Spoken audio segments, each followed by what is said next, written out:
AP రాజకీయాల్లో మాజీ MP Vijayasai Reddy మరోసారి చర్చకు తెరలేపారు. ఆయన వైఎస్ఆర్ కాంగ్రెస్ పార్టీకి దూరమై దాదాపు 6 నెలలు అవుతుంది. ఆ పార్టీ ద్వారా వచ్చిన రాజ్యసభ పదవికి సైతం ఆయన రాజీనామా చేశారు.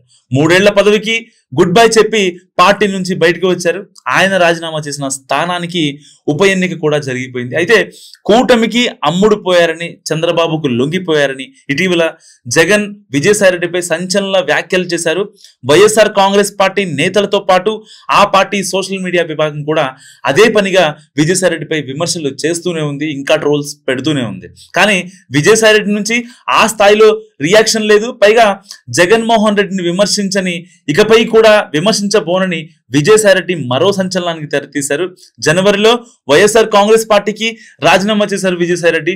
సరిగ్గా జగన్మోహన్ రెడ్డి విదేశాల్లో ఉండగా తన నిర్ణయాన్ని ప్రకటించారు. తర్వాత ఆయన రాజ్యసభ పదవికి కూడా రాజీనామా చేశారు.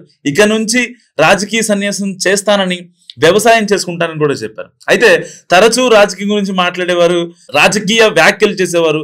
దీంతో ఆయన తిరిగి రాజకీయాల్లోకి వస్తారని, బీజేపీలో చేరతారని పెద్ద ఎత్తున ప్రచారం నడిచింది. బీజేపీ పెద్దలతో విజయసాయిరెడ్డికి మంచి సాన్నిహిత్యం ఉంది అప్పట్లో 2014 నుంచి కూడా. సో అందుకే ఆయన బీజేపీలో చేరడం ఖాయమని ప్రచారం జరిగింది. కానీ అటువంటిది ఏమీ లేకుండా పోయింది. అయితే ఇప్పుడు ఆయన మనసు మార్చుకున్నట్లు కూడా ప్రచారం జరుగుతుంది. అందులో భాగంగానే జగన్మోహన్ రెడ్డి విషయంలో సానుకూల ప్రకటనలు చేస్తున్నట్టు తెలుస్తుంది. ఏపీలో మద్యం కుంభకోణం ప్రకంపనలు క్రియేట్ చేస్తుంది, రోజుకు మలుపు తిరుగుతుంది. ఎక్కడి నుంచి ఎక్కడి వరకు వెళ్తుందా, లేదా అధినేత వరకు వెళ్ళి ఆగుతుంది అనేది ఎవరికి అర్థం కావట్లేదు. సో వైఎస్ఆర్ కాంగ్రెస్ హయాంలో భారీగా మద్యం కుంభకోణం జరిగిందని కూటమి ప్రభుత్వం ఎప్పటి నుంచి అనుమానిస్తోంది. సో ప్రాథమిక ఆధారాల సేకరణ, ఇంకా కేసు నమోదు తర్వాత ప్రత్యేక దర్యాప్తు బృందానికి విచారణ బాధ్యతలు అప్పగించింది. ఈ కేసులో A5 నిందితుడిగా విజయసాయిరెడ్డి ఉన్నారు. అయితే ఈ మొత్తం మద్యం కుంభకోణంలో రాజ్ కసిరెడ్డి సూత్రధారి సంచలన ఆరోపణ చేశారు విజయసాయిరెడ్డి. తనకు అనుమతి ఇస్తే పూర్తి స్థాయి ఆధారాలు కూడా ఇస్తానని సిట్ కి బంపర్ ఆఫర్ ఇచ్చారు. విచారణకు కూడా హాజరయ్యారు. తర్వాత కీలక అరెస్టులు జరిగాయి. తదుపరి అరెస్ట్ జగన్మోహన్ రెడ్డి అని ప్రచారం జరుగుతుంది. ఈ పరిస్థితుల్లో జగన్ మీడియా ముందుకు వచ్చారు. విజయసాయిరెడ్డిపై సంచలన వ్యాఖ్యలు చేశారు. అయితే విజయసాయిరెడ్డి ప్రత్యేక ప్రకటన ఇచ్చారు, కానీ జగన్ పై ఎటువంటి వ్యాఖ్యలు, పల్లెత్తి మాట కూడా అనలేదు మాజీ సీఎం జగన్. కోటరీ వల్లే తాను జగన్ కు దూరమయ్యానని, ఆయనపై ఒక్క వ్యాఖ్య కూడా చేయనని కూడా చెప్పి తేల్చేశారు విజయసాయిరెడ్డి.